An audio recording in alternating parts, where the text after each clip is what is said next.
Hey there, I'm Kristen. I'm a licensed occupational therapist. Welcome back. Today I'm going to talk about my top 5 favorite creative activities for seniors with memory loss. If you like this content, be sure to give me a thumbs up to like the video and subscribe to my channel. It makes all the difference in the world. So let's dive right in. Why is it important to have planned activities for someone with cognitive decline or memory loss? There's a couple of reasons. One, we want to try to slow that down if possible. We want to stimulate cognition, have the brain actively engage in something, particularly some kind of meaningful activity, something that they have a history with, or something that's important or fun for them.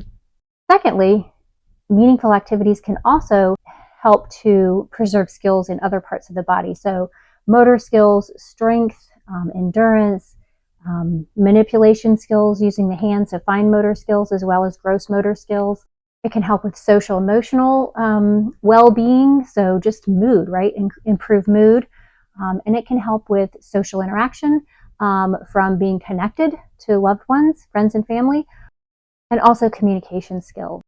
And finally, just a sense of pure enjoyment of doing an activity with other people.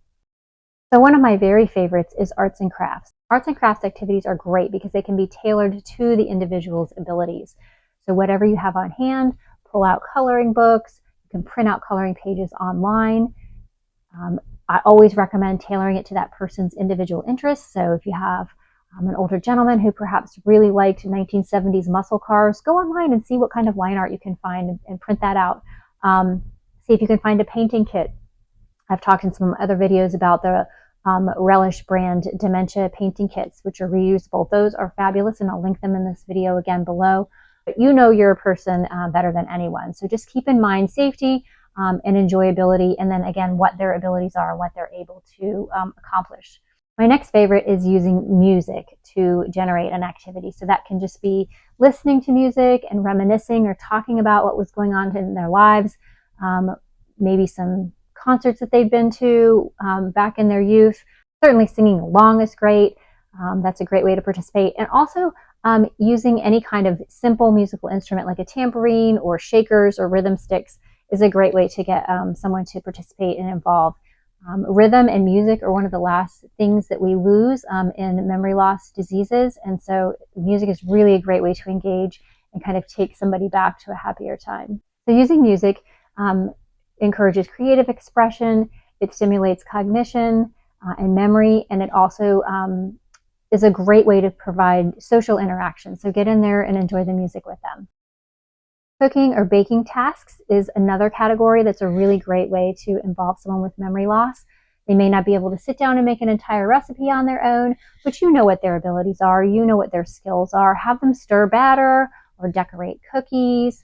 Any way that they can participate with the family or with friends is a wonderful way to encourage social interaction, communication skills.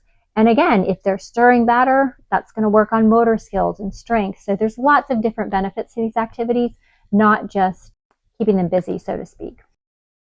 Storytelling activity is another one of my very favorites because, again, this can be tailored to individuals of all abilities with all different levels of memory loss. Pull out the family photo albums, some old pictures from vacations or highlights in life. You can even use picture cards that you can purchase online and use those as a prompt for storytelling. So have them reminisce about their favorite vacation or talk about their siblings or maybe their children and important and fun events in their life. It's a great way to encourage communication, social interaction, and social emotional well-being. And finally, sensory activities are wonderful for individuals with memory loss.